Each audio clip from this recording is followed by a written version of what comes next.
Good evening and welcome to the Public Service Committee meeting of Monday, September the 16th, 2024, times 5:30 p.m. First item on the agenda is the approval of minutes from our August the 19th meeting. Were there any changes or anything to those? Entertain a motion to accept those. So moved. Second. All in favor? Aye. Opposed, same sign. The minutes for August the 19th have been approved. Next item on the agenda is public participation. Seeing none, we'll move on to project updates. I believe, Mr. Pacelli, you're going to handle that area for us this evening. Yep, thank you, Mr. Chairman. I think I should be pretty quick on this one tonight. First up is the water treatment plant improvement project. I believe last month I had informed you guys they kind of got some of the kinks worked out. They're still just working on some final closeout items, so that should be wrapped up here soon. But everything sounds like it's running smoothly from Dana out there, so that's good to hear. The water treatment plant demonstration study, the consultant is still working on that draft plan. We're working with them to get that finalized and get that over to the EPA. I know some of that schedule depends on EPA review times, as well as you have to do that when the plant has certain flows. So if we get into a period where there's low flows, that might drag things out a little bit. Right now we actually are in good time, so hopefully we can get that figured out. Tolbert Street Improvement Project, we have the 90% plans for that. Final plans are due in mid-October. We'll likely be coming with legislation for that in the next couple months. The plan is to have construction for that project in next year's budget, because we're seeing that the amount that needs to come out of the water fund was more than what was budgeted for this year. So in discussions with the administration, we decided that we would plan to bid that early next year to still have construction in the winter, but not actually have it bid out until after the budget's process is completed. And then we have the water system looping project that we just received final plans for last week. We just have to review them for our final acceptance, and then that project isn't in the budget for this year for construction, so that'll be one that'll also come to you guys to bid after the first of the year. Final water project is the Bird Street PRV, which is the pressure reducing valve. This project's currently in design. We have 90% plans due next week. And final plans are due at the end of October. This is a valve that is meant to connect our high pressure zone to our low pressure zone, so that then later next year when we do the water tower upgrades, we have some fail safe for that tank to be out of service, because right now when it's out of service we have a hard time feeding that pressure zone because there's just not much storage. So that construction also isn't budgeted until next year, so that'll be we got kind of all our water projects will be backlogged and going out shortly after the first of the year. But we'll have all the plans ready to go. Yep. So do you guys have any questions on water projects, and then I can move into wastewater projects? No, when you were talking about the EPA on the plant, is that a typical 30, 45-day turnaround? Is that what you look at roughly with waiting on them? Normally, but I have heard from the consultant that they're seeing longer than typical normally these days, so they don't make any guarantees. Okay. Just curious. Okay. So for wastewater projects, we've got the SSO 4 manhole installation, which we paired with the SSO 5 weir wall. That project's currently out for quotes that are due October 3rd, and the substantial completion date set in those documents is in mid-December. So hopefully we can get some interest in those projects. The 2023 sanitary sewer lining project, that work is all complete. We're just doing the final paperwork with the contractor and getting that project closed out.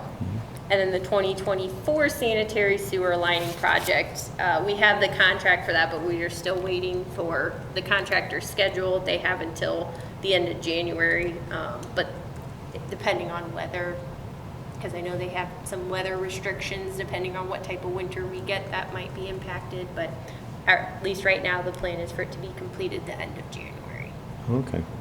think that is all of the wastewater project updates I had. Did you guys have any questions? No, I'm good, thank you. You want me to roll into the SSO program update? Go right ahead.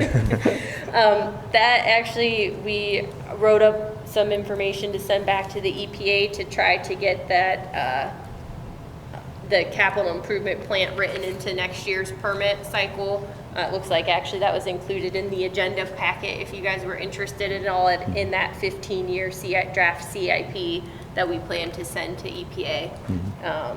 And that's all that's really happening with that project. Did you guys have any questions? Do the recertifying, how far along in that process are they sent anything back yet? I mean, or have I missed something? I'm going to make sure, because that's certifying of the wastewater plant and the SSO. I'm Did sorry. I ask two different questions? I'm not sure I didn't- understand the okay. certification. Wait, You know, that I think 5 you're years- asking about the permit? Permit, yes, the Oh. permits, Yeah, yes. That has been what I would say preliminarily approved, but Okay. as part of that process, we want to make sure that we provide them with our plan for the next 15 Okay. years so that we can incorporate it into the license in a 5-year increment period. So preliminarily, the license has been, looks like it's all okay. Christy Babcock and I had to file an additional item on that. It was really just clarifying somewhat of a box we didn't check on the permit process. But I think, Gina, correct me if I'm misstating this, I believe we won't have a finalized permit until they accept some of this information, and it might take some time for them to review it, process it, and then get us the permit back. But we're Hopefully we'll operating, I'm sorry, go ahead. Hopefully we'll have it by end of December, you know, when we approve the budget, or do you think that'll be too soon? No, I think that's doable. Okay. I just don't want to misrepresent anything to Yes. the committee because I'm not sure how the EPA operates sometimes on some of those permits. But they did acknowledge that we submitted the permit, they received the permit. We're operating in an environment where we're okay licensing wise, so we're not running into any issues there. So. Good, thank you for the Okay. information. Okay. And I'll try to be more clear, Gita. I just didn't understand the certification, but Matt understood you. Okay, That's all for SSO updates. all right. And then, and of course, there's nothing for the stormwater Nope. and fiber update. Were you going to do that, Mr. Yep. Testa, or? Yep. Thank you, Mr. Chairman. Recently, we've placed 2 more cabinets in the field, so that brings us to 14 of the 21 nodes that we're working with have been built. So we've got 8 of them in the right-of-way, 6 are in buildings and permanent structures. You know, we continue all of the work to basically connect them by fiber and ready for the service installations. You'll see crews working in a few different areas over the next couple of weeks. Still be doing some backbone stuff between Fire Station 1 and City Hall. They'll be working east of High Street and north of Akron Road. The line crews who are running aerial fiber will be north of Reimer and working towards Sharon Center.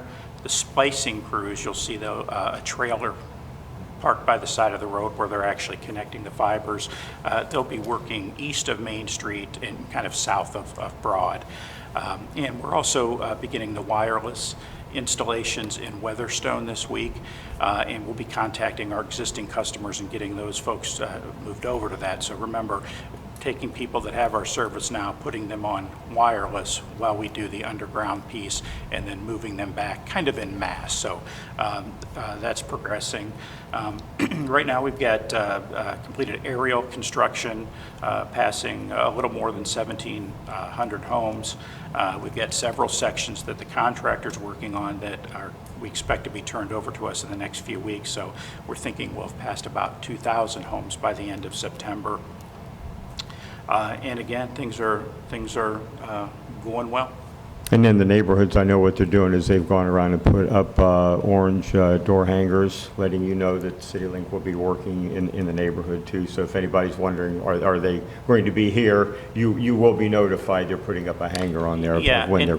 and you know, I had received a comment too that our guys had put some up in the right of way and they were instructed to take those down because we don't allow anyone else to do that. So we want to follow those same Okay. rules. All right.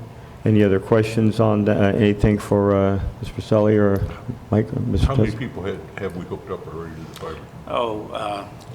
Ralph, I'll have to get a solid number. I know Kevin plans to do about 200 a month. We've had one person that's had a medical issue that they've been dealing with, and we're actually bringing somebody else on board.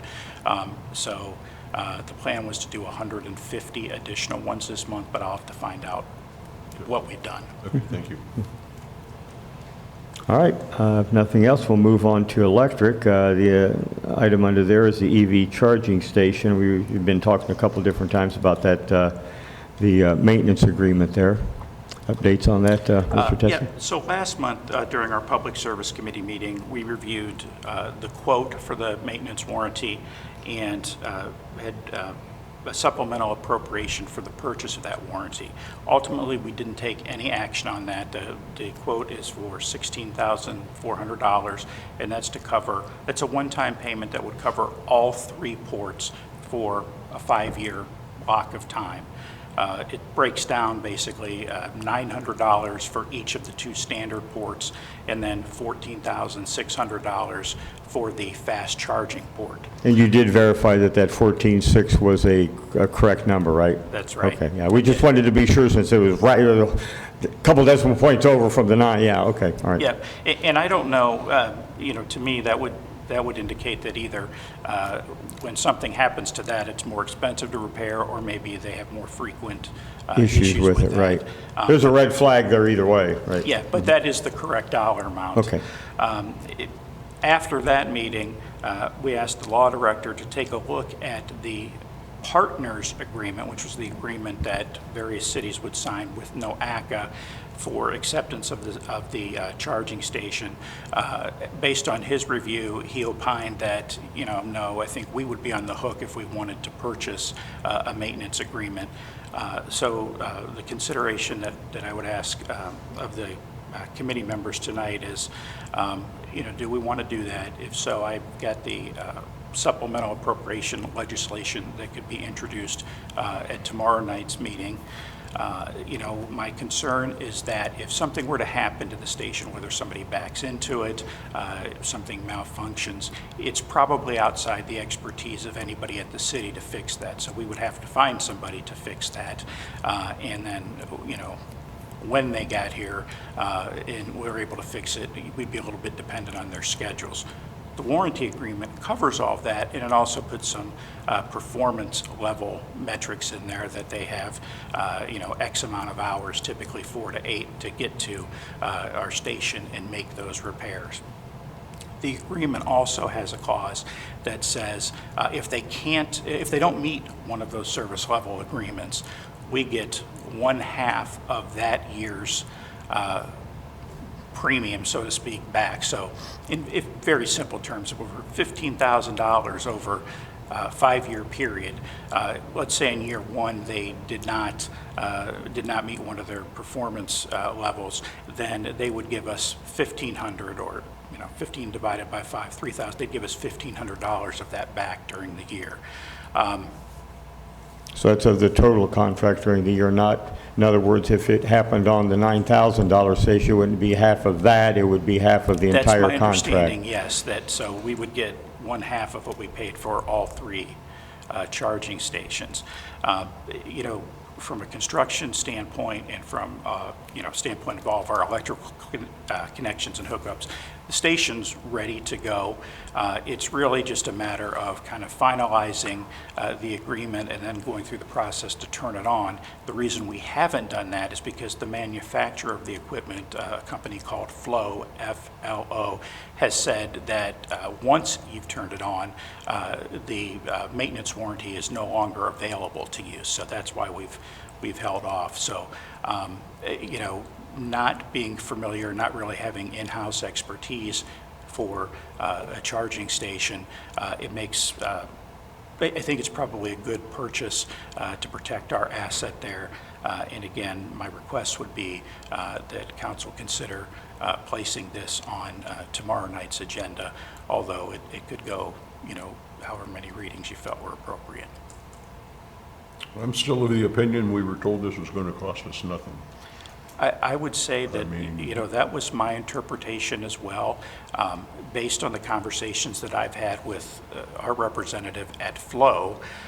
It sounds as though that was kind of the original plan, and maybe NOAC had changed that plan when bids came in higher than expected, but maybe didn't do a great job of communicating that to others, because a lot of other communities were surprised by this too. In fact, so much so that NOAC had reached out to Flow and said, hey, can you make a warranty available for purchase to the communities directly?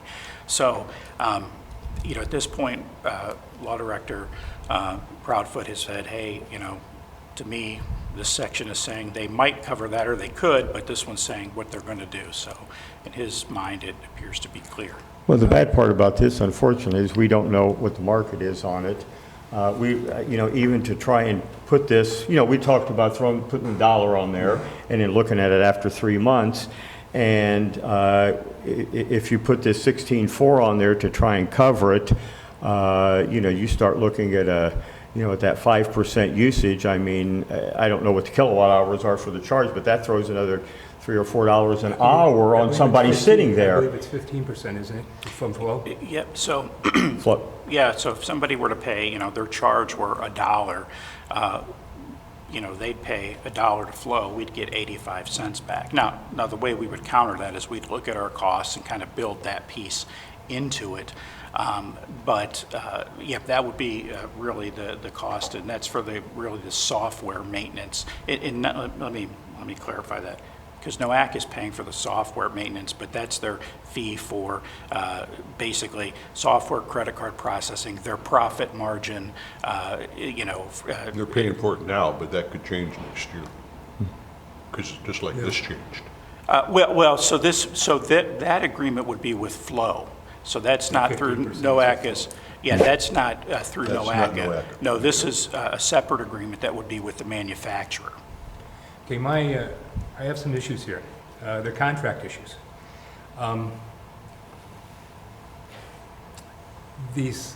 contract is written between two people or two organizations, so it clarifies what each is going to provide. And this one is not very clear. They had sections that contradicted each other. Didn't have the total amount that we would owe or something, and you know, it was unclear. So my first question is, what's the process that we go through as a city to review a contract to make sure that it's going to be okay with us? What's that process? What does the auditor do? What's the law director do? And what's administration do? That would be my first question. Yeah, so in this contract, you know, I was not part of, but I can tell you that when I deal with the contract, and I more and more, I'm the guy that kind of coordinates that just because I tend to organize that stuff well. I review the agreement. Any issues that I have about the content of it, I typically take up with whoever the counterparty is to the agreement. Once I have an understanding of that, I note any review comments that I have either for the finance department or for our law department, send the agreement first to the law department and ask them to review the agreement for legal form and correctness, and if there are any specific items that are identified, to make sure that they confirm that they're okay with that language, or if necessary, they propose counter language that we can take back to the other party. Mike, I'm going to make sure that I understand so far, because you read two. The administration reads it and reviews it, and they're looking for the content. Is that correct? Yeah, basically the content? Yeah, I mean, and again, this is what I do, so Okay. I'm going through that.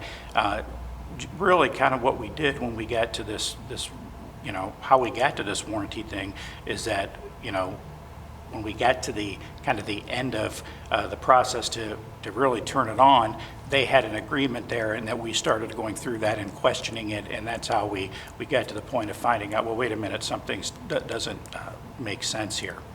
Okay, and then the law department, you said for legality, it's done for legality. They're not doing substance so much as what is legal or not legal? Is that correct? Yeah. The ask to them is basically, in the specific words I use are for legal form and correctness, Okay. to make sure that, you know, it's legal and, follows the state of Ohio. Typically, that's an issue that we almost always bring up if they have some type of clause in there that would be under the purview of courts of a different state. We typically work to change that to Ohio because that's where we are. That's what our law department is familiar with. Once we get the okay from our attorney, I then send it to the finance department, to the auditor to look over, and then they will assign a fiscal officer certificate, basically saying that, yep, we have the funds available to enter into this agreement. I don't, or we don't, sign the agreement. I typically have the other party sign the agreement until we've gone through all of the approvals and, the purchase order is in, it's past Board of Control, if it needed council authorization, until all of those things are checked off. I don't sign the agreement, nor do I present it to my boss for signature until those things are done.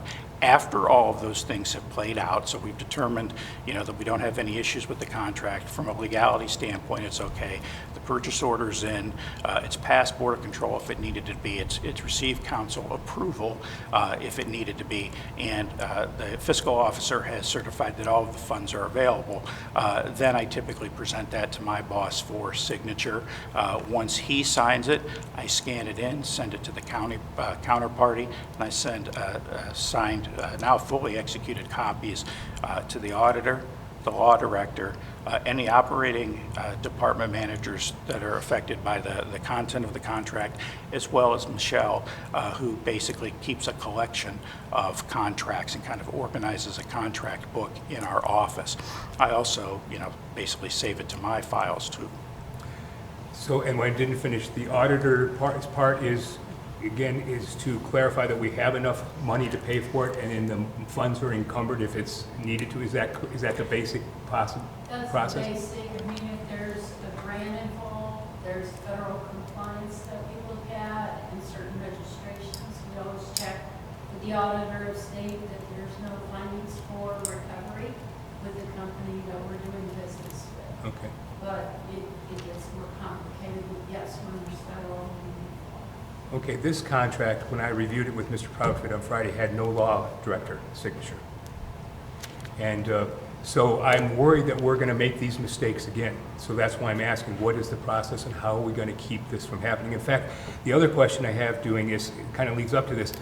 It was obligating us to some money, this contract, and I don't know if council was consulted or asked for an ordinance before it was signed, because I think it was signed in 2022, and this one was not. So I'm a little worried about that process and making sure that it doesn't happen again. So that's the two issues. It happened, and we need to take responsibility of that, because I remember when I was first in business as a young man, I'd make mistakes, and I have to pay for the privilege of doing that work. And hopefully it hurt me financially, so I quickly made sure that I did things right. Now, as a municipality, it is the citizens' money, and it doesn't hurt us individually as a city. Individual as elected officials or administration, that hasn't hurt us the same. So who's going to take responsibility, and how are we going to make sure this doesn't happen again? I want to support you on that, because we don't want to see mistakes again. Yeah, so I would say a couple of things. I don't know one way or another whether or not the law director back then had given an opinion on this. Okay, but it was not signed by him. Yeah, but typically, I would say probably the majority of agreements that we route through don't have a place for the law director's signature. This one does.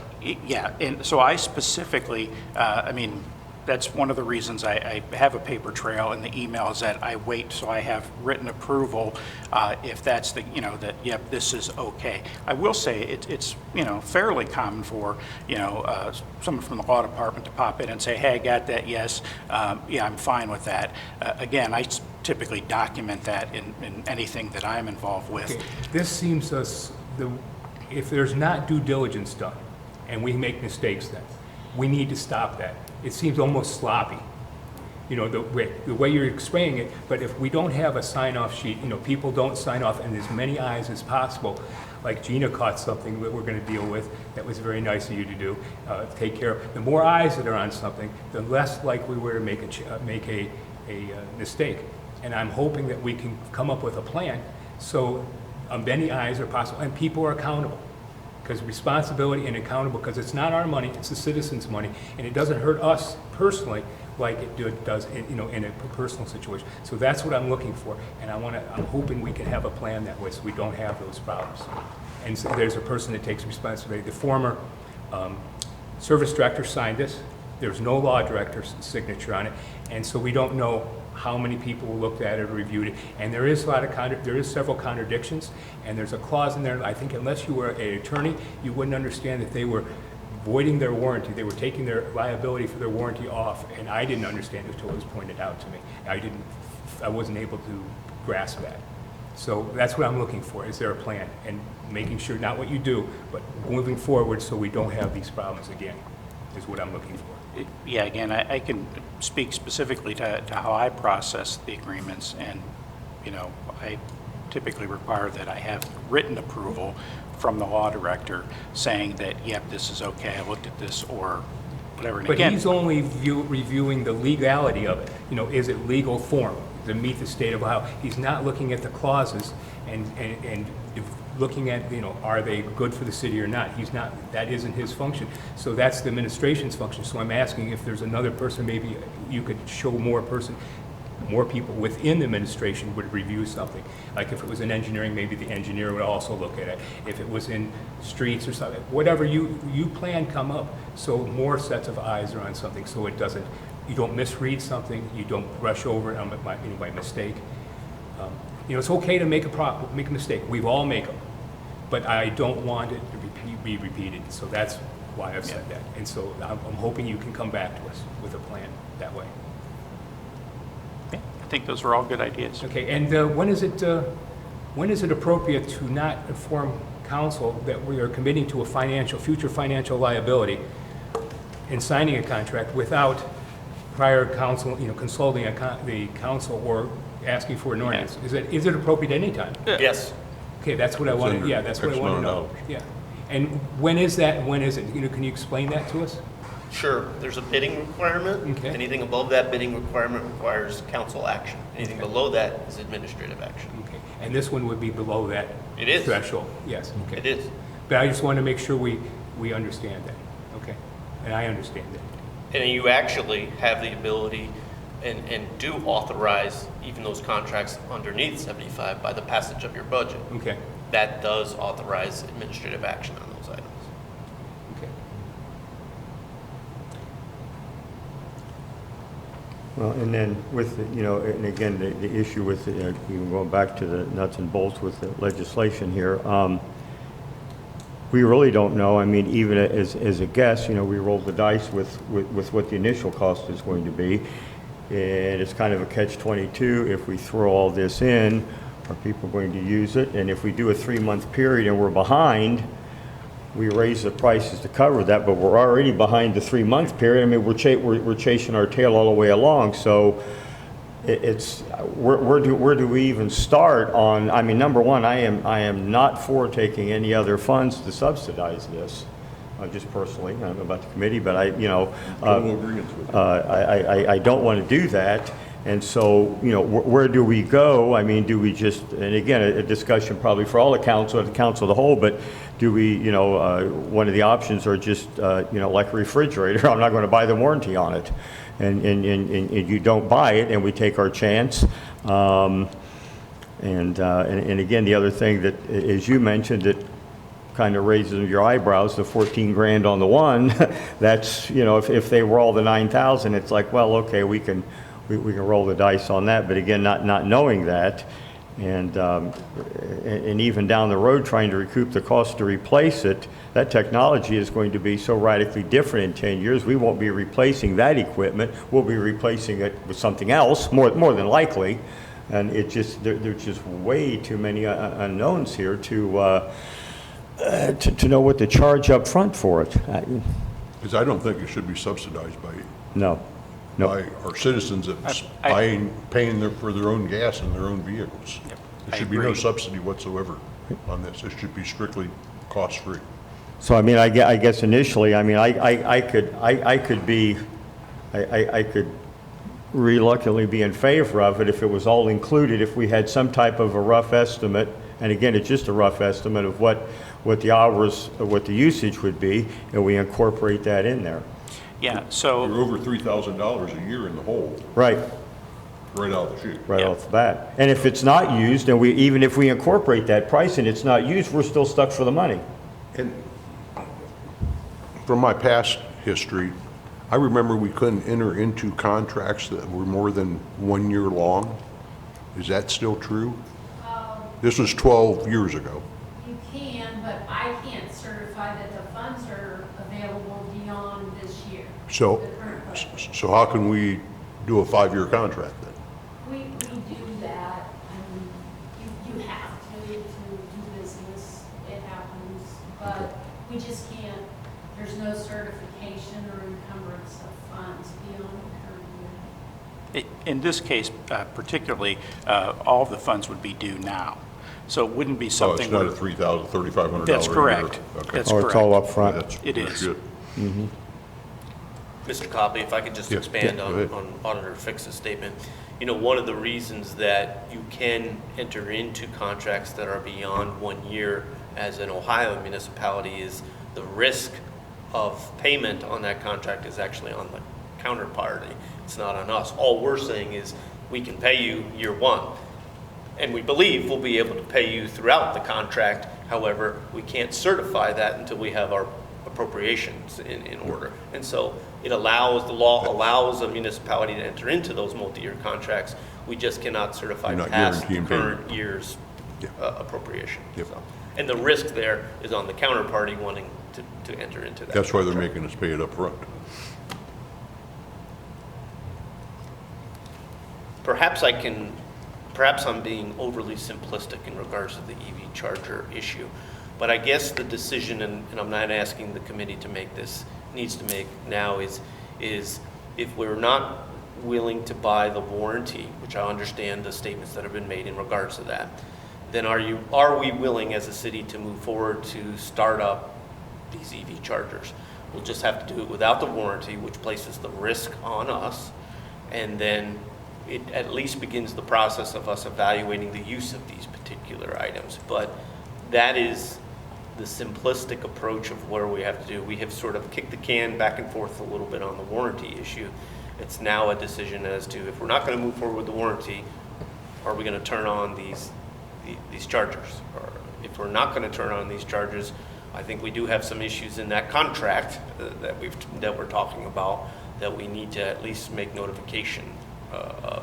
So again, I think perhaps that's overly simplistic in me to pose that question to the committee at this point, but you know, we can go round and round on the warranty, we can keep going that one, but if that's not going to happen, and that's the decision, then we need to make a decision on turning these chargers on at this point in time. I have two questions with this.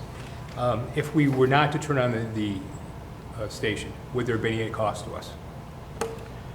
My understanding from our law director is no, that there's no requirement for us to turn it on. And then the second thing is, unfortunately, because of the contract mistakes, our federal funds were used to put it in, so it's already cost us money. And now it's going to cost us local tax money also, and which we weren't made aware of. And so I have a hard time with this. We've wasted not just our money, but the federal money also, because we could have declined this from the beginning with the correct information. And that's again why I was so much wanted that, you know, make sure we don't make those mistakes again. If we, contract-wise, if we don't turn it on, I mean, it's there, it's built, then what? If we say come and get it, are we responsible for any, I mean, granted, we're the city, we have, you know, we put time and effort into some of the wiring there, that aside, but if it is removed, what financial responsibility do we have there contract-wise? None, or? Yeah, so, you know, if we did not turn it on, my understanding is there's no requirement to do so. Because we didn't use, right. Yeah, if we wanted to get rid of it, that would be our cost to do so. So, you know, we can't call NOAC and say, hey, come pack it up and take it back with you. So if we don't turn it on, it sits there and it's no cost, but if we tell them we want the parking spots back, it would cost us to remove it. That's correct.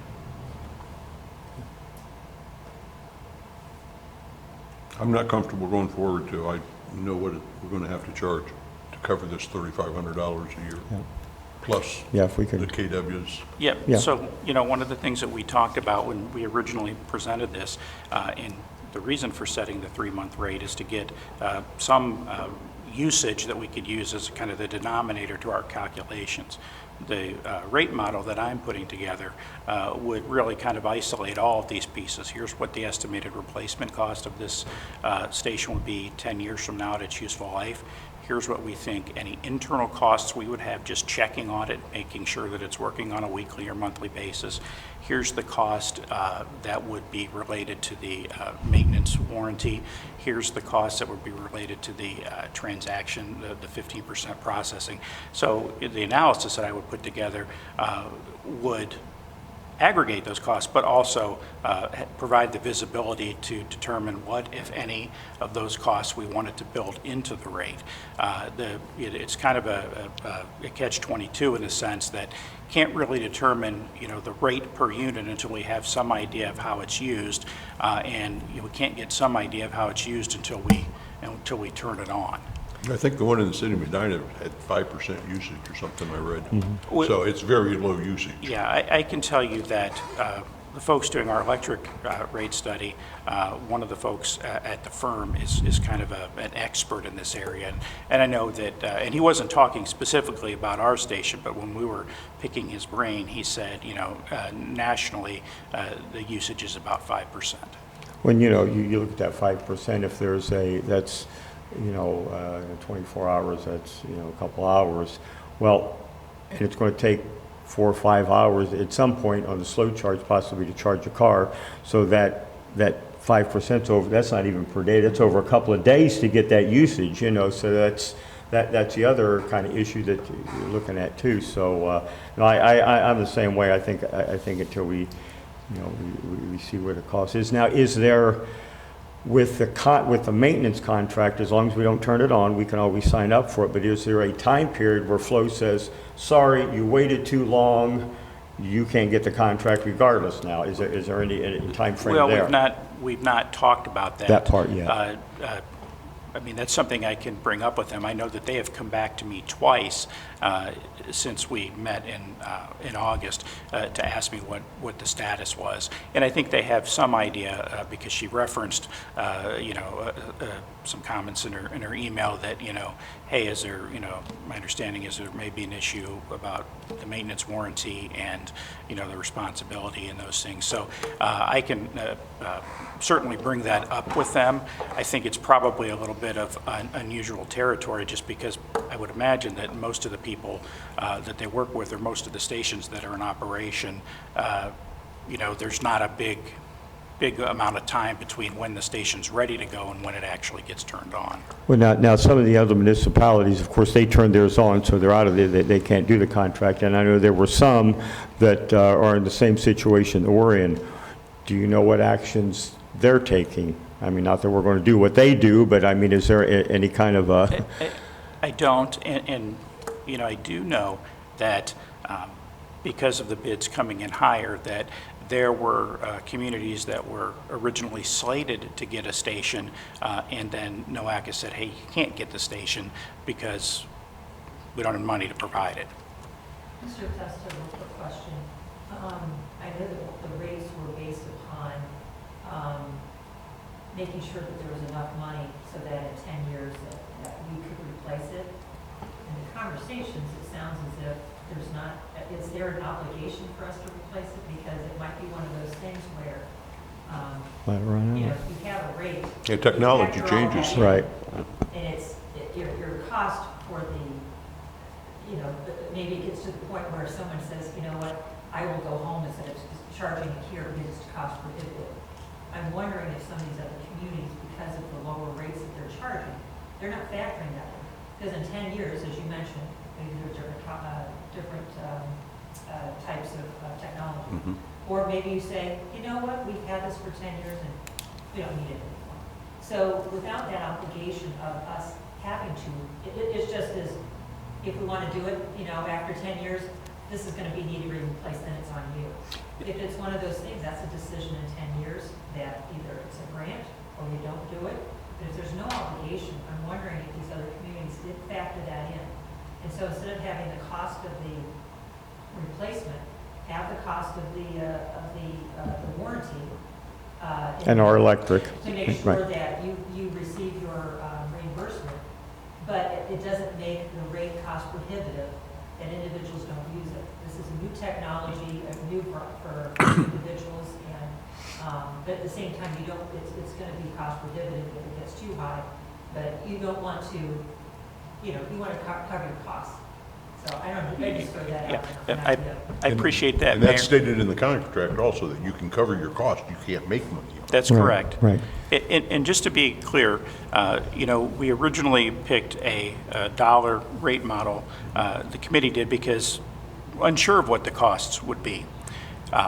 The rate plan, again, the analysis I'm putting together that'll ultimately come back to council for consideration would be to say, here are all the different pieces that could be thrown in there. Here's the contribution each one of those would make to a price, the price if we threw them all in there. If you wanted to pull this one out and just have this one, this is what it would look like. So, the analysis would be designed to really break it down so council could choose what pieces, parts of the different costs they want to include in the rate. Mr. Tester, could you put together one where you take out the replacement in 10 years? They said, we don't have to worry about that, that's not a requirement.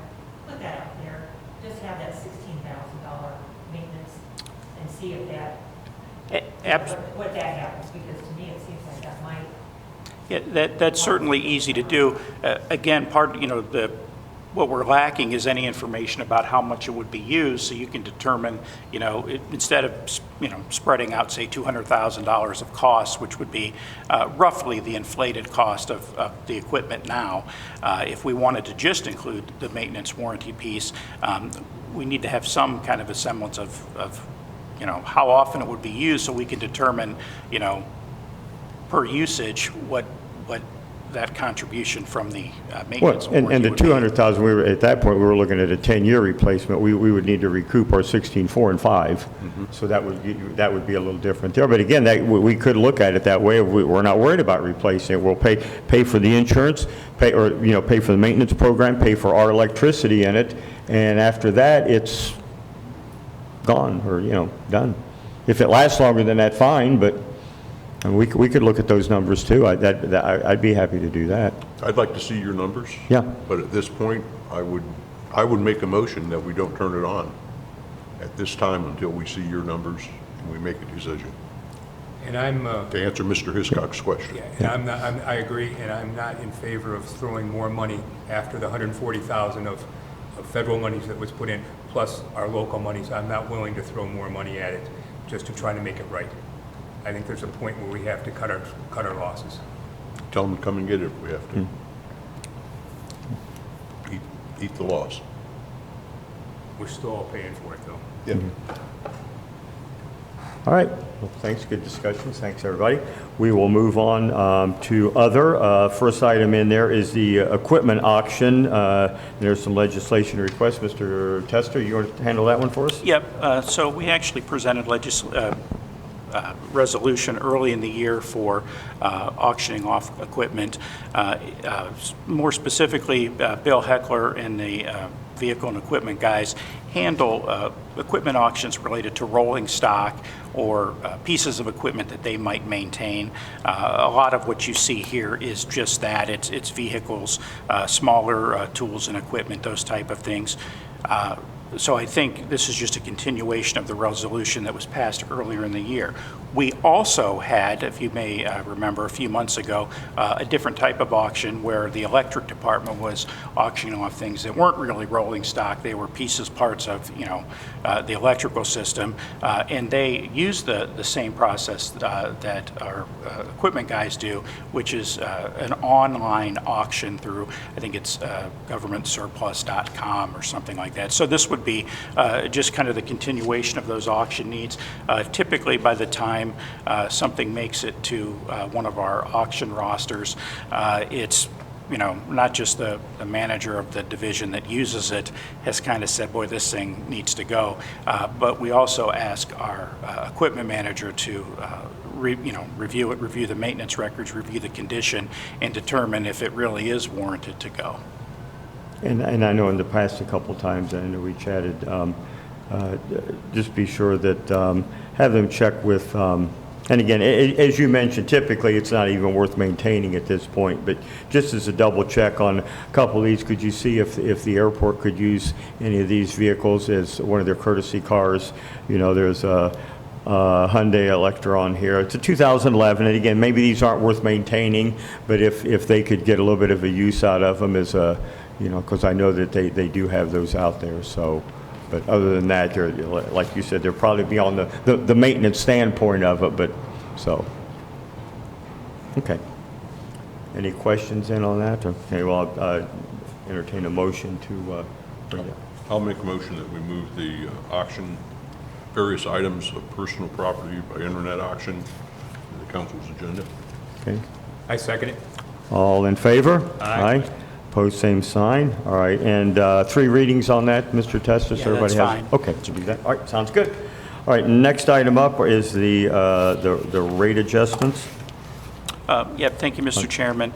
So last month during our committee time, we reviewed the proposed schedules for water and sewer rates. What I've included in this month's agenda packet are those proposed rates at different usage levels to give you guys an idea, what a typical residential customer would pay, what they're paying now, what they would pay with the new proposed rates, and you can see them broken down by water, sewer, and then what the combined effect would be. So I'm presenting this just to give you some type of context for understanding, based on different usage levels, what the rate impact might look like. We have a meeting, a second Public Service Committee meeting scheduled for this week on Wednesday, where we will go over various capital items related to water and sewer infrastructure, the collection and distribution systems, as well as the treatment plants. Ultimately, the ask would be to introduce legislation for some type of rate adjustment. I say sooner rather than later, in a sense of that would allow us to complete the budget process, because we'd have a better understanding of what our revenues were and what the costs could feed into that.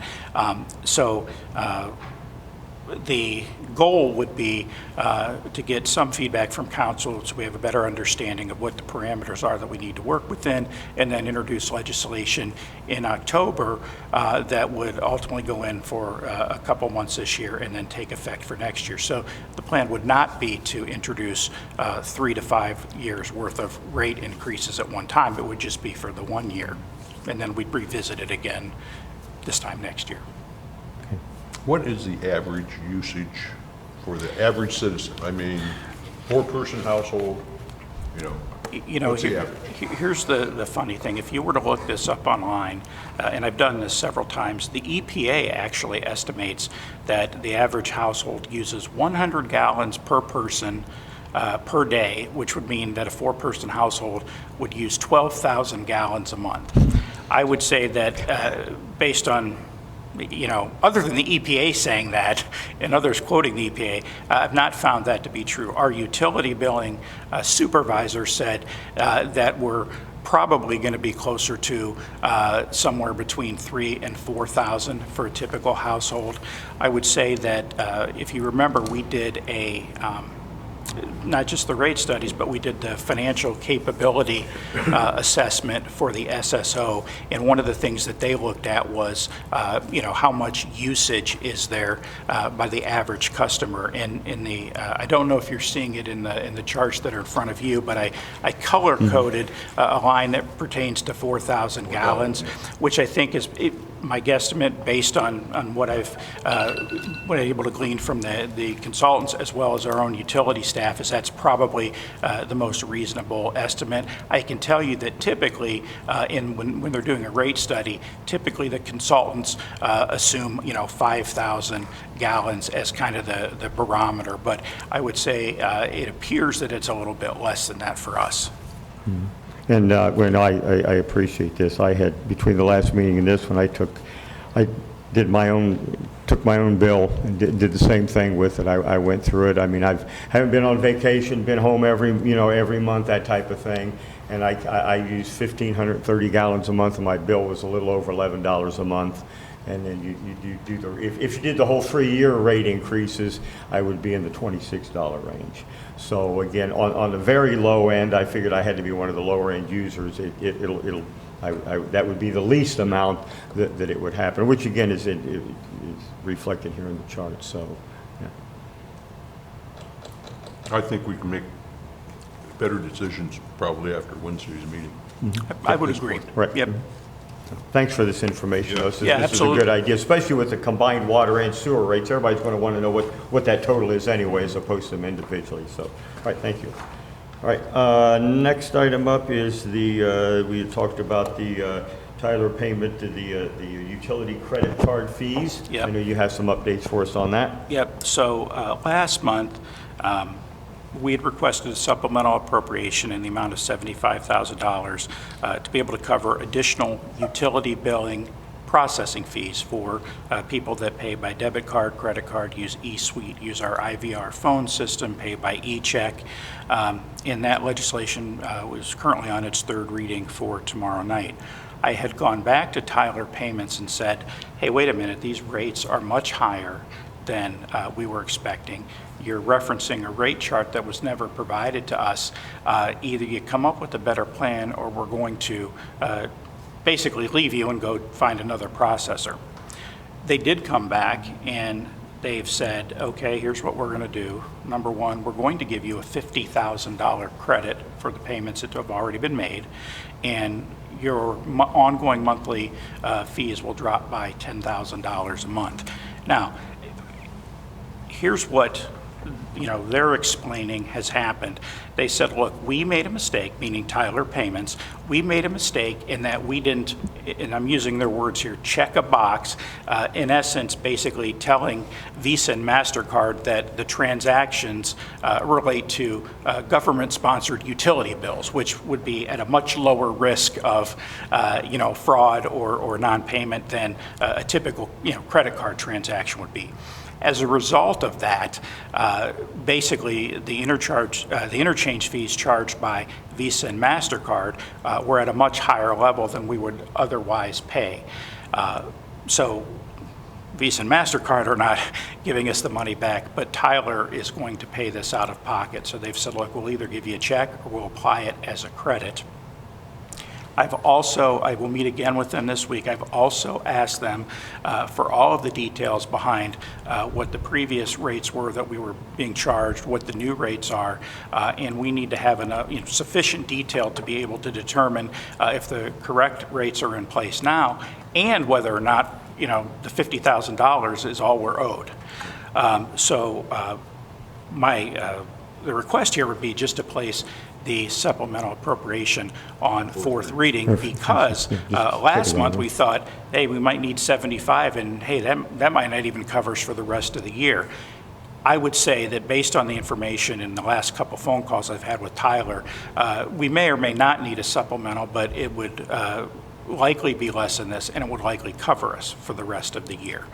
Now, they did also mention two different rate models. One of them is what they call a pass-through model, and basically we as a city would pay no processing charges, but Tyler would charge the card user 3.5% of the transaction value. So let's say that somebody paid a bill that was $100. We wouldn't pay anything on any processing fees on that, but Tyler would charge the card holder $3.50. Well, that's what the state does when you buy your license plate there, if you buy your dog tags on the line. Right, you're right. Every government entity almost has a pass-through. In that, so that's the pass-through in this case specifically means, we're not charging the customer, the Tyler is. There's also another model that they call the technology fee model, whereby we would levy a charge. So we would pay Tyler our normal processing fees, and then maybe we have a fixed charge or percentage charge that we add on to the customer's utility bill that we would collect. It's worth noting with the technology fee model that if we went to something like that, we wouldn't save the $10,000 a month that we're now going to be able to save, because apparently Visa and MasterCard, their interchange fees would only be lower for the government-sponsored payments in what they call a full absorption model, which means we're basically covering it entirely. So if, you know, they're not going to give us a lower fee if then we're also collecting it from someone else. So I would say that it appears that these rates may still be a little higher than what we were paying in the past, but not nearly as high as they have been. And it's important to recognize that, you know, we didn't get our first bill really until the beginning of July, and we kind of jumped on this right away.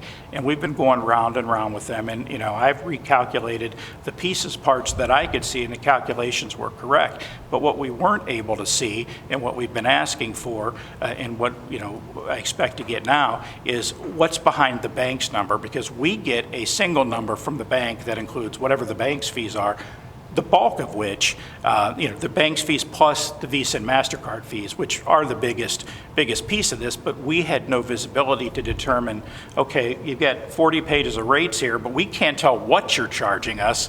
Are we being charged the right amount? So that's basically the ask that I have made to them, is that we need to have sufficient detail so our auditor's office can reconcile that and make sure that all of these calculations are appropriate and we are in fact paying the rate that we're supposed to. Well, you know, in the pass-through model, that would give anybody using cards the options of coming in here to paying it. They'd give them the other option of not paying it. They could come in here. I understand the burden of coming in here. It's much easier by a card, but that would put that decision on them as opposed to others. But if they come in here, they could still use a card, but still. Well, they could. You're right. Yeah, they could still come in and use the card. Right, I get that. Right, they could. Right. I believe there may also be some room to negotiate a lower percentage. Lower fee than the 3%. 3.5%. That's a little. Depending on. Yeah. I mean, I think that we scared them sufficiently that, you know, we could drop them altogether, and, you know, they don't want that to happen. Okay. I have Let's just move it. Yeah, we'll just move. I'm not ready yet to Okay, go ahead. ask more Yeah. questions. Again, this seems like a contract issue. We signed a contract without knowing the total amount clearly. We don't know our costs clearly. And I was always taught, never sign a contract unless you know the total amount at the end, because you're responsible for it. So again, I think a mistake was made. Not enough eyes were on this contract. Else we wouldn't be in this problem. And then the second thing is you know, even though it said in there 1.5 plus or whatever the thing is, but we, like you just said, we did not know the total cost. We couldn't tell. It wasn't clear. So I think that's a contract issue, and that's on us too, to some degree. The second thing is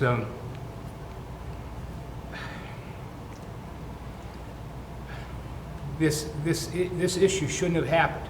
I really don't think, even though it took 5 months for you, you said it was July, I don't think we can trust Tyler to be correct unless we have a full accounting of the damages, because they didn't get to us for 5 months, and you know, and then we didn't know. I think they're out of whack. They don't know what's going on either. So we need a full accounting to actually know how much money. It could be less, it could be more, but they're willing to settle it for this amount. And I think if we're going to keep on a long-term relationship with them, we need to set it straight down to the penny, if at all possible. Yep. So let me address a couple of those issues. I reviewed this agreement, and I would say that the contract was reviewed appropriately. This particular agreement was reviewed by the law department. It was sent to the finance director. But if you look at the nature of it, the agreement was really about us getting, you know, a couple $1,000s worth of equipment. It said, here are the rates plus the normal interchange rates. Right. And the agreement with the bank was basically the piece of just setting up the account. So there weren't any other fees there. They referenced the fees that, you know, that said were basically on the chart, which our salesperson said, yeah, it's this 40 cents and this, you know, 0.4%. Tyler never provided us. There was something else out there that they never shared with us. So we believed we had everything. that's why I'm saying another set of eyes has to be on it. You have to, somebody who's an expert in this, in banking laws or something, we needed to take this, because the amount of money that goes through these accounts the transactions is unbelievable. And so if we were to spend some money to make sure that we bring a contract to the negotiation, that this is what we want, this is not correct. Even though you said they were missing it, we didn't know of it. But if we would have hired somebody or gotten another set of eyes on it that did know these things, we wouldn't be in this predicament. I don't believe that to be accurate, Mr. Parrish. Well, I do. I don't believe that's the case. And understand something. The agreement that we signed was a month-to-month agreement. What happened here is that they were having problems with the processing, so we didn't get a bill until we had accumulated months together. I would agree with you that I don't know that Tyler knows what they're doing. They're brand new at this, and what they've done is they've basically said, hey, you guys were all using our eSuite payment platform for your customers. We're not going to support any other processors, so unless you want to basically cause, in our case, 7,000 or 8,000 customers to have to re-register and sign up for something new and learn something new, you're stuck using us.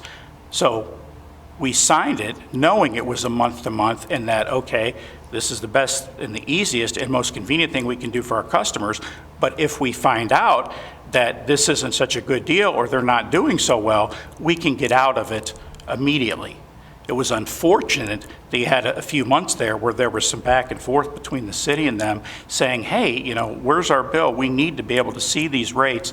And Tyler did not do a good job of that, and it's going to cost them $50,000 of their old money. They had already took our money. They took our money they made a mistake, and they've already taken our money, so it's not going to cost them anything.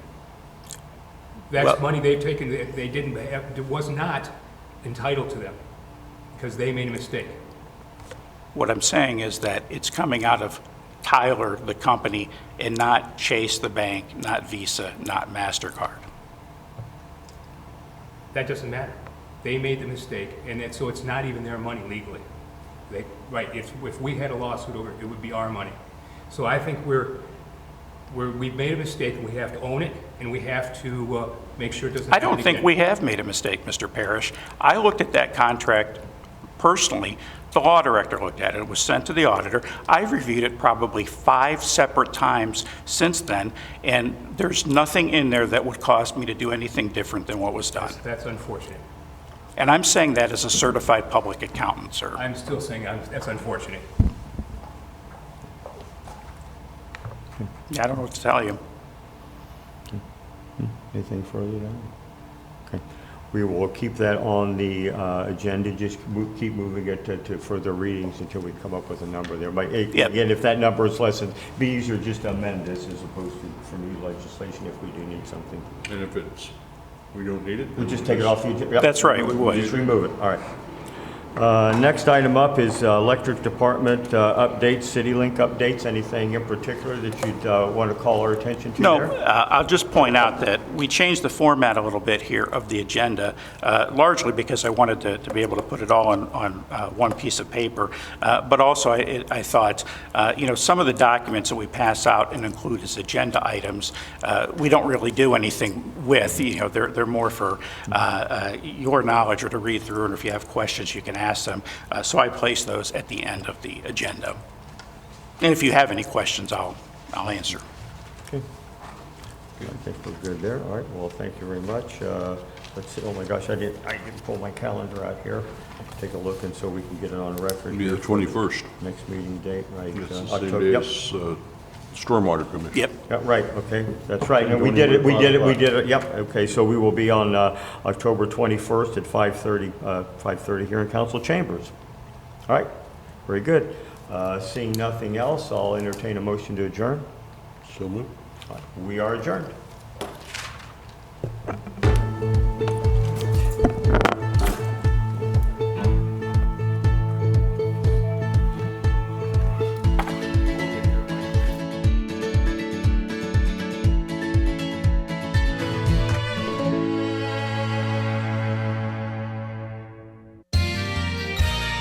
You are watching WCTV, Wadsworth Community Television.